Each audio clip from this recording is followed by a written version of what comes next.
স্বৈরাচার শেখ হাসিনা শুধু গুম-খুন নির্যাতন করেই ক্ষান্ত হননি, বিরোধী মত দমনের নামে কারাগারের মধ্যে বহু মানুষকে হত্যা করেছে বলে মন্তব্য করেছেন আমার দেশ পত্রিকার সম্পাদক মাহমুদুর রহমান।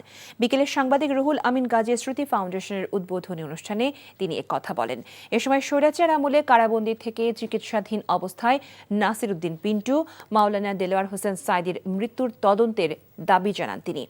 বলেন, বিএনপি নেতা ইলিয়াস আলীকে খুন করে শোকের নাটক করেছিল শেখ হাসিনা। দ্রুত শেখ হাসিনাকে দেশে এনে প্রতিটি হত্যার বিচারের দাবি জানান তিনি। অনুষ্ঠানে সাংবাদিক রুহুল আমিন গাজীর সাহসী সাংবাদিকতা ও বলিষ্ঠ নেতৃত্ব সবার জন্য অনুপ্রেরণা হয়ে থাকবে বলে জানান বক্তারা।